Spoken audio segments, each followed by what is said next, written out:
Hi, how are you doing?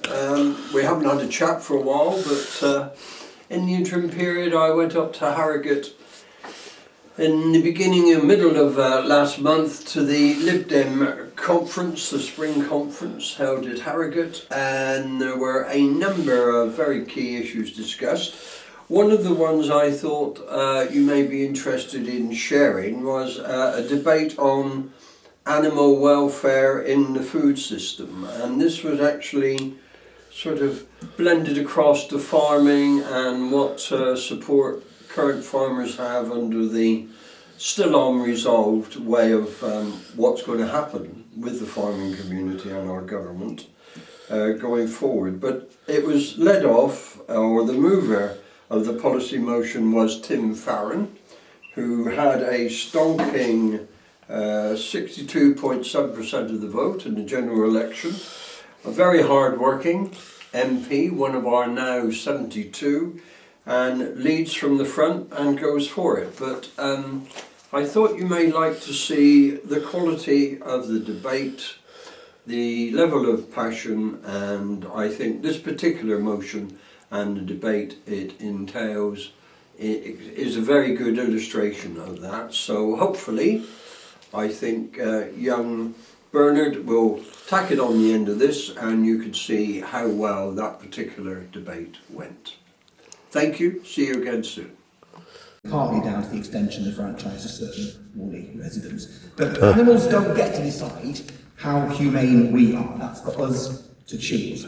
The last Conservative government chose to neglect them. The RSPCA counted 15 broken Conservative promises on animal welfare. They scrapped animal welfare legislation, botched our trading relationship with Europe, failed our rural communities and British farmers, kept Animals Bill, which was in their manifesto, would have provided protection for animals from primates to puppies. The Tories let it sit in limbo for 550 days before finally scrapping it all together. The Tories talked about how British farmed animal welfare standards were the best in the world, and they were right without ever understanding why that is so. The fact is that because the family farm model in Britain, close animal husbandry creates an inbuilt forensic welfare protection, and yet the Tories rushed into trade deals with countries with lower standards and a different model which damaged our farmers and undermined animal welfare. They oversaw the crises in abattoirs and the food supply chain because of their witless Brexit deal. Staff shortages meant farmers were forced into the heart-wrenching mass cullings of hundreds of thousands of healthy animals. So the livestock of Westmont tell me of their relief at the ejection of the Conservatives, but they're already feeling fleeced by Labour.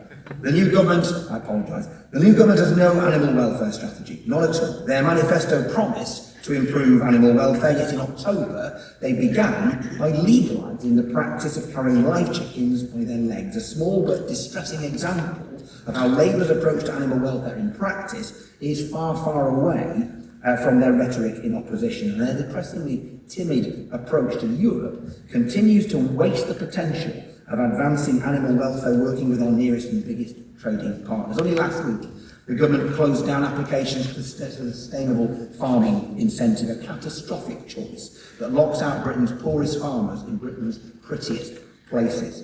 Upland farmers in the fells care for their flocks and herds and for wildlife of all kinds, yet those farms left outside SFI are the very same ones who've seen their basic payment cut by 76% this year. The average hill farm, caring for our rarest breeds and protecting endangered wildlife, will now be earning barely half the minimum wage. The consequences are clear. Upland farms will go out of business and into the hands of big corporates who do not care a jot about the welfare of the wildlife or the livestock.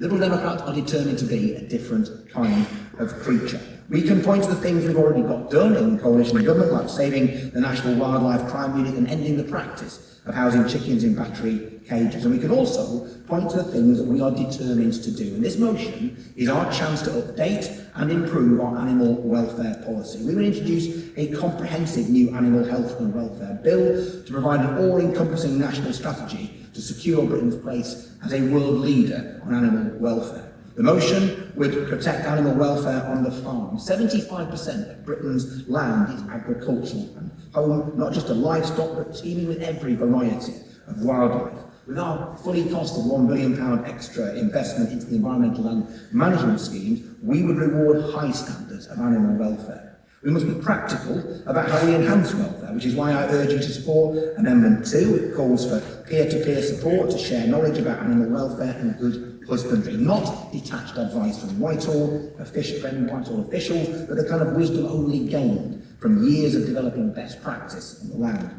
We're proud to have ended battery farming for hens in coalition. We would now go further and ban the use of so-called enriched cages and end unnecessary pain from animals with barbaric practices like live plucking and force feeding still outrageously legal.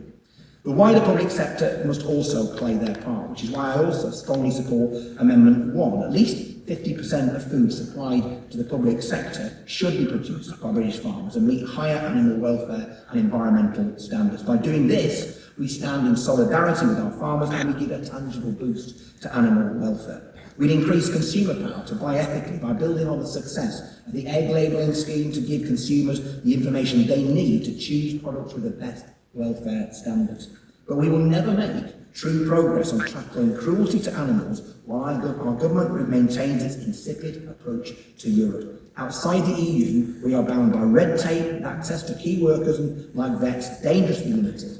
So we'd scrap that red tape, bring in more vets and match EU standards by banning the import of food produced with antibiotic growth promoters and ensure that no animal products that would be illegal to produce in Britain can be sold in Britain. We rebuild our trading relationship with Europe, including alignment on animal welfare standards and a veterinary phytosanitary agreement to be signed as soon as possible. The failure to rebuild the relationship with Europe also creates a huge risk to biosecurity, a colossal threat to animal welfare and the whole of our economy. All of us in rural Britain felt terror back in January when an outbreak of foot and mouth in Germany was reported. We recall the devastation and horror of the 2001 outbreak here. I personally will never forget the tragedy of herds and flocks slaughtered on the site by those who had cared for them, nor for the burning pyres on the hillsides of those slaughtered bodies, or the lasting trauma that particularly affected the children in our communities. We must do absolutely everything to avoid a repeat, improve our biosecurity and finally get a grip on antibiotic resistance in farm animals. We cannot do that while isolated from Europe. Defeating animal cruelty, maximising the welfare of animals, respecting the sentiments of our fellow beings is a team effort across urban and rural communities alike. If the Tories and Labour won't take the action to defend our animals, then Liberal Democrats must. Let's not let them down. Let's back this motion and the amendments. The scattered flocks on the Western Fells are counting on you.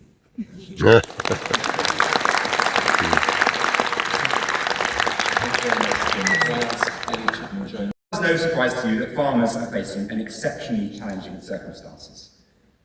I'm incredibly proud that our party has supported the transition into paying farmers to deliver environmental goods on their land. It was perhaps one of the only benefits of Brexit. But in the course of delivering this transition, the Conservatives have led farmers into the dark, and the Labour government have now given them a cliff edge by withdrawing the Sustainable Farming Scheme support. As farmers come under greater strain from the impacts of climate change and flooding, from higher input costs, from the damaging trade deals that with other countries who have worse animal welfare standards than our own, it's absolutely necessary that we support farmers with local, trusted advice, with the people that they rely on in their local communities. I've often heard our DEFRA spokesperson, Tim Farron, rightly say that one of the reasons that we in this country have some of the highest animal welfare standards in our farms environment is because of the tradition of close family farming. Already there is world-leading expertise within the British farming community for animal welfare, but nowhere near enough support, financial support, to make their knowledge, skills and experience matter. My amendment therefore calls for a reward for farmers for peer-to-peer learning about animal welfare. It would help ensure that farmers are making the best decisions for their businesses, for their local communities, for nature and for animals. DEFRA currently provides a small pot of money through their facilitation fund to support peer-to-peer learning. But it's too rigid, it's too complicated. There must be more support more readily available. this really well by sort of paraphrasing Gandhi, really, by saying that the type of society we are is reflected in how we treat animals. And I've worked all over the world, and in all different countries, and certainly we know that Britain has some of the highest animal welfare standards around. We should be very proud of those, but we're also mindful, as many speakers have pointed out, that things aren't perfect, and we should always be striving to improve them as well. We were frustrated, as Tim pointed out, when the Tories scrapped the Kept Animals Bill, which would have had a huge impact on farming, on animal welfare in farming, the care of pets, and also on the way animals are imported, both legally and illegally, around the world, on zoos, on primates as pets as well. So this is something that we're now trying to address bit by bit, taking on these issues one by one and trying to get them over the line. And I'm really proud that as a new MP, I was lucky enough to get a private member's bill, which means that we will be able to stop the legal importation of dogs into the UK. Tens of thousands of dogs come into the UK every year, and they are not tested for things like rabies, Brucellosis canis, which can affect humans. It's a big public health problem, but it is also a huge animal welfare issue as well. And I'm very, very pleased to say that it's got government support.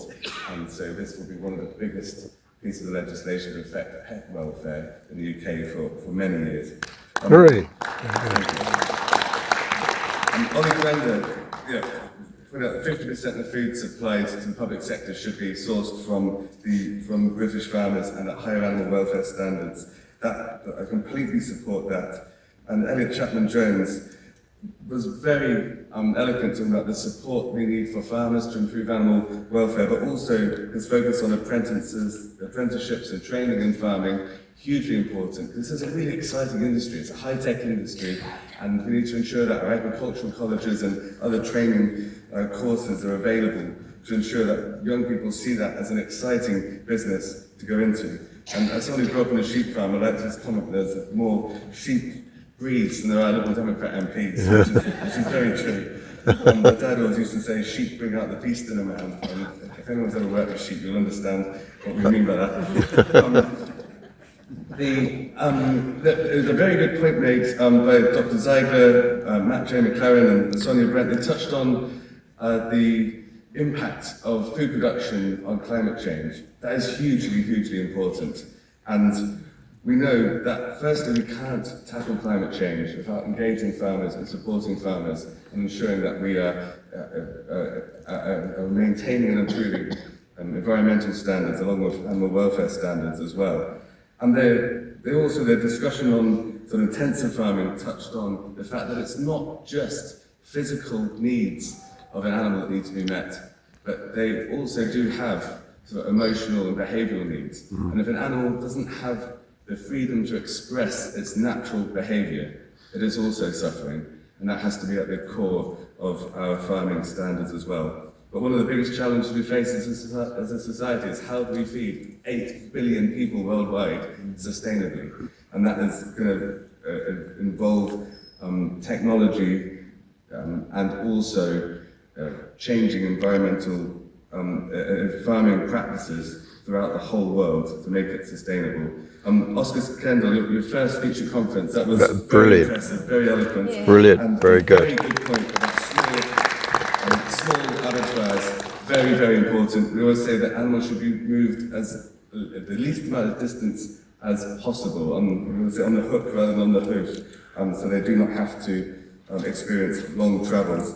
Eleanor Riley and Nick Costa were both touching on trade deals and also about how much we spend on meat and where we source it from. And I did chair the British Veterinary Association Farm Assured Scheme Working Group many years ago, where we compared farm assured schemes to see which ones were better for the environment, which ones were best for drug use, which were best for animal welfare. And there's a really good piece of work there where the end result was basically ensure that you do buy British and you buy from any farm assured scheme because it's higher than the minimum standard, and that's really important. So yeah, I grew up on a farm. I'm aware that farmers, their income isn't related to how hard they work. It can be affected by the weather, by trade deals, by disease outbreaks, by sudden changes in government policy. And so that's why we need to give them certainty and support, and that we're on their side to produce really high quality food. And we know that in the UK, antibiotic use has gone down by 59% in livestock in the last 10 years, and we want to keep that momentum and not have it undermined by trade deals. Because we know that if we have trade deals with the USA that end up with chlorinated chicken, hormone-treated beef, overuse of antibiotics, that is going to undermine our animal welfare standards, it'll undermine our farming industry, and it's not just vets and farmers who are proud of our high animal welfare standards, but the British public are too, and we should not be compromising those. So thank you for supporting this motion, and we will be there to support our farmers and improve animal welfare. And I'm still on orange, so I will just quote James Herriot before it goes red, where he said, "If having a soul means being able to feel love and loyalty and gratitude, then animals are better off than a lot of humans." And we do have to remember, even in huge farming setups, they are all individuals, they're sentient beings, and as a vet, even if treating animals are injured or in pain, they certainly do have their own gratitude. So thank you. Thank you. Thank you very much. For those of you who are online, the amendments, I'm going to take a serious. All over the country, we see that communities are remembering that when you elect a Liberal Democrat at any level of government, you get somebody who will work for you and for your community all year round and not just election time.